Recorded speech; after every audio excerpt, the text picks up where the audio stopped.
think one of the things that motivates me often in working with people is watching how people are treated by other people.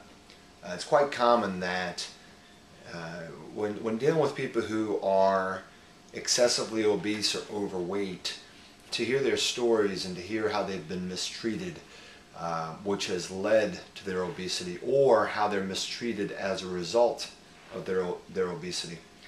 And sometimes the abuse is right out in the open. It's very blatant, and sometimes it's very subtle, and you don't even recognize it. And part of the goal in our training is really to help a person regain a sense of respect, a sense of self-respect, but to really kind of push back on the other people who are mistreating them. And I've seen it too often, that it becomes personal. You take on their pain, and you want nothing more than to see them be treated better by others. I think one of those episodes was after I graduated college. I was working at a local university, and this is a case where a really nice guy wasn't being mistreated, but it was a very subtle form of teasing, you might say. I was a trainer at a local university, and we had a student who was an equipment manager, and his nickname was Tiny. And the reason they called him Tiny was he wasn't tiny. His real name was Jim, and he was, I'm going to guess, if I recall, about 6'4" and close to 300 pounds. He was a big boy, and everyone called him Tiny. Nice guy, and everyone loved him. Everyone thought highly of him. He was a fun guy. But Tiny was known for his ability to eat great quantities of food. And that was always the big thing. People would come into the training room, the football players, basketball players, and they'd talk about the parties from the weekend and talk about, oh, you should have seen Tiny. Tiny had these 2 big hero sandwiches, and he ate both of them all by himself. Or Tiny ate an entire pizza all by himself. And they'd share all the stories about how much food Tiny could eat. And in a way, Tiny got his attention from being able to consume vast quantities of food. And of course, the more he ate, the bigger he got. Well, one day in the training room, after we'd finished taping all the football players and sent them off to practice, and we'd started into the women's basketball season, and we got them all taken care of. And it was just Tiny and I. We were in the training room, and at this time, I was starting to develop my own personal training business and starting to train clients. And Tiny, or Jim, took an interest in what I was doing. And he shared with me his desire to lose weight. And you could tell, again, in his voice, you could hear that it was really important to him. And so we had a chance to talk, and I asked him, I said, well, why is it important to you?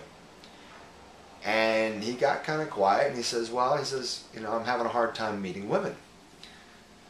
And he wanted to basically just have a girlfriend. See, while everyone loved Tiny, nobody was loving Tiny. And you could tell it was a really sensitive area for him. So at the time, I was developing my different training routines for clients and still experimenting and practicing. So I asked Jim, I said, well, what about this?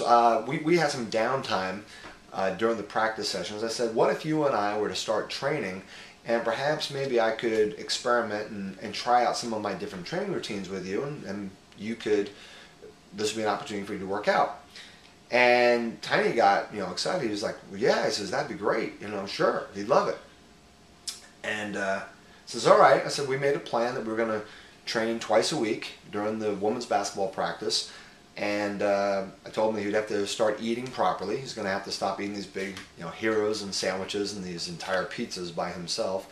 Start eating more fruits and vegetables, those kinds of things. And he's like, absolutely. He said, you're going to have to start walking every day. And he said, absolutely. I mean, you could tell he was prepared to do the work and be very dedicated. But then I asked him, I said, let me ask you an important question. I said, how does it make you feel when people call you Tiny. And Tiny got real quiet. He says, well, he says, I don't like it. I said, it's kind of a form of backward teasing, isn't it? He says, yeah, they're making fun of me.